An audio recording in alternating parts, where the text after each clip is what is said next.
Everything that you see that's orange, and hopefully the color on your projector is showing that this is more orange than it is red. It's a different color than black, at the least. These are your NMSIS required fields that, guys, regardless if you fill something out now, you fill it out later, you're going to be required to have to fill it out eventually. You might as well tackle it while you're on it.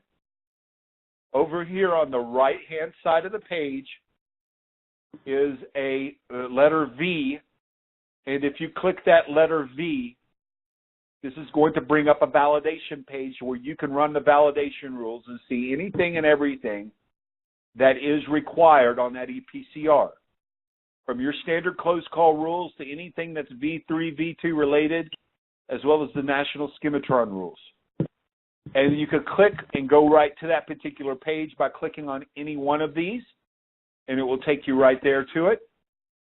And you could go and you could fix that problem, and you can run that validation screen on any one of the pages any time you want to, or you can wait and do it at the end of the call.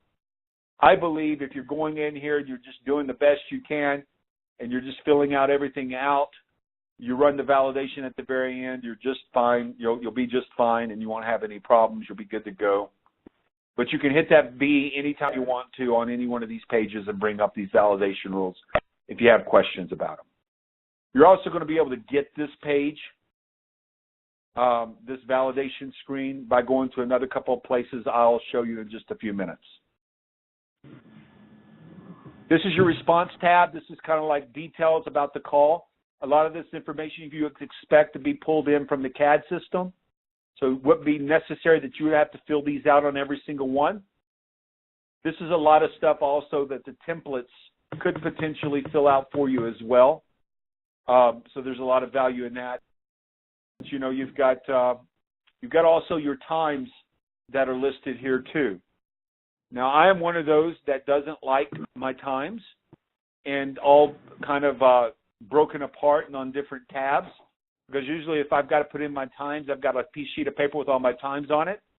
If you're one of those that gets annoyed like that as well, you can go down to Review and Submit, and all the times will be here for you on this screen in one location. And you can put all your times in that way. Otherwise, you just put them in as you go, and then you could scroll down and you could just, again, see all the different information that you could put in on this page for the response. Okay, this gives you information on where you are dispatched to. Up here in the top left, middle of the page, I guess, with the left button here, select location. Chris did a really good job of filling out all your frequent places that you normally go to pick up patients. And all you got to do is select one of those, click confirm, and that will drop all the details into that page for you. And then obviously if the facility is not in the list, you could bring up this facility locator and look through any state or pull anything in and then find it that way as well. I want to show you this control for a drill down. Okay, this is not a drill down. This is your drop down.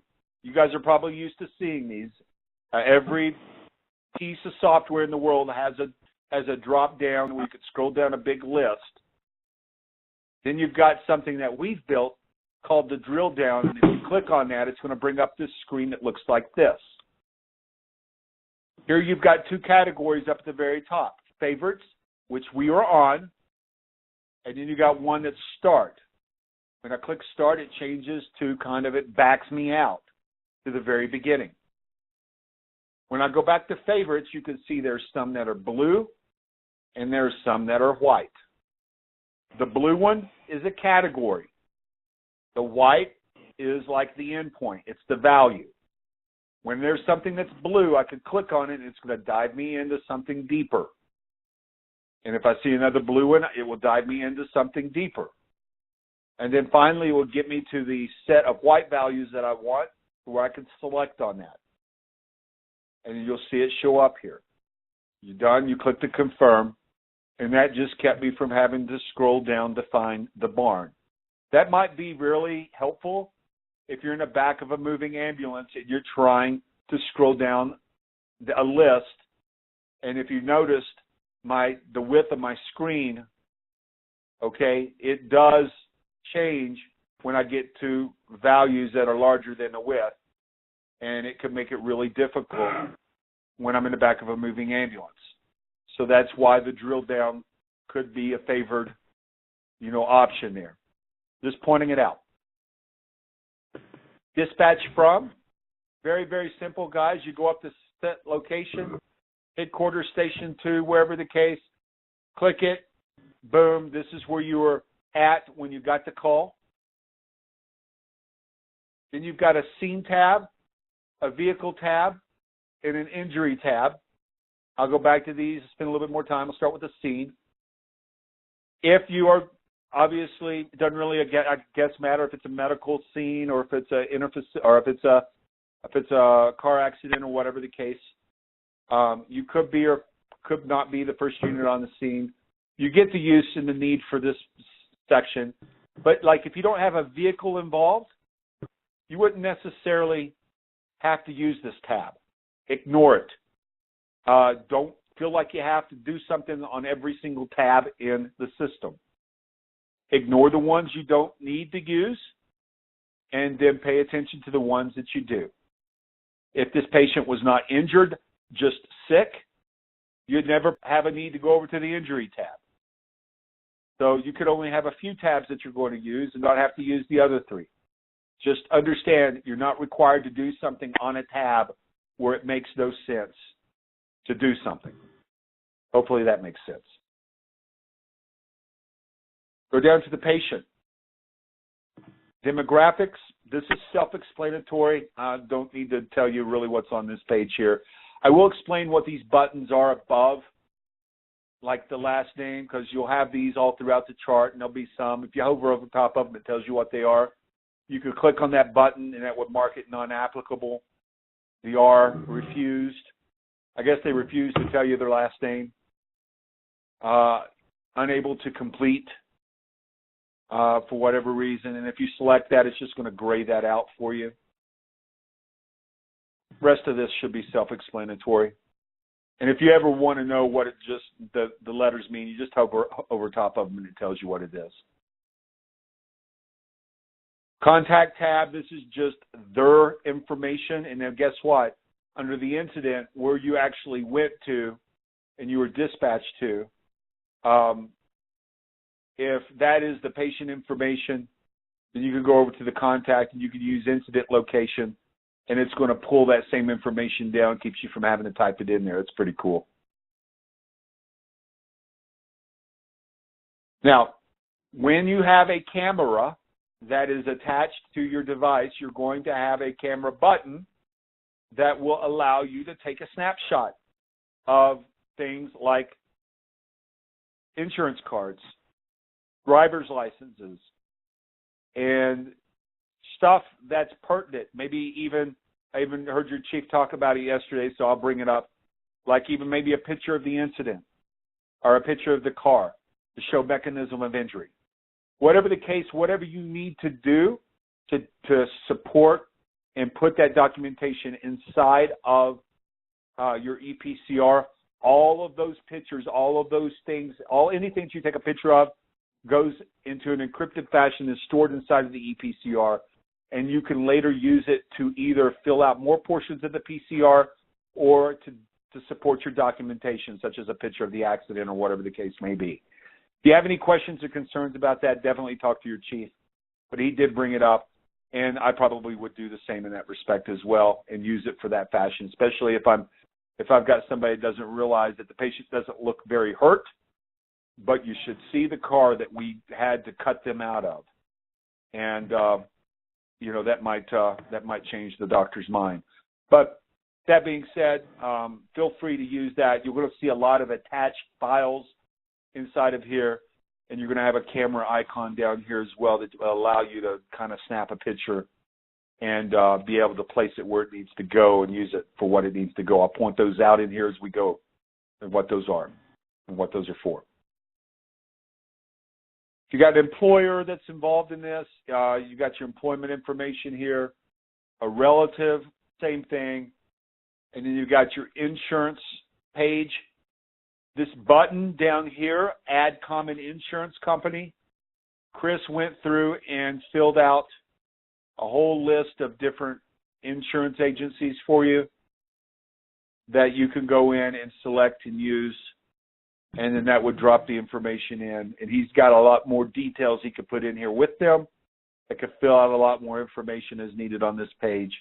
This is your insurance page, and you'll use that accordingly. Over here is your health tab. And I want to show you how this works. So the drill down here for this one will allow you to go in and do multiple selections, as you can see. And now you can see down here on the left-hand side that multiple selections are there. And when you click to confirm, that will drop them into your EPCR for you. Sometimes that's better than clicking add and having to drop down and find it, and then going and clicking another add, and then dropping down and then find it. Your drill down will allow you to do them all at one time, which is pretty cool. Meds and prescriptions. If this weirds anybody out because there's a lot of detail here, my goodness, do I have to put all that in? Go over to the review portion of it, and now all you got to do is just put in the name. A lot of this stuff was kind of designed in conjunction with our community paramedicine piece, where they would use more of this information for patients that they routinely visited on a community paramedicine basis. When you're using it as an EPCR, you can streamline it down and just go over to the review side of it and just put in whatever you need to put in from that perspective. You'll be fine. You can do it from a drill down perspective as well and bring them up and choose that way too. And that will work. Allergies, same way. If it's an unknown drug allergy, you can just go click this button up here at the top, and it marks it as an unknown drug allergy. You're good to go there. We go down to assessment. Here down at the very bottom, well, obviously you got chief complaint, duration, time units. Other complaint, duration, time units. Onset of symptoms, last known wellness, anatomic location, system location. Where you've got a place where there's, and I think this is really cool because, okay, I've got, what's the primary symptom and any associated symptoms past that? Well, if I could use my drill down, the very first value I select is going to be the primary. And then anything you select after you selected the first one is all going to fall down into the secondary. And then you confirm that, and then they'll all drop down in there. Impressions work the same way because you've got primary and then secondary. If you're using the drill downs there, the first one you select is going to pop up as the primary, and then anything that you go to and you select will be secondary things that will appear. And if you want to do it without using the drill down, just choose add and then choose from the drop down. But you'll figure out which one you like to use the most, and you'll just use that.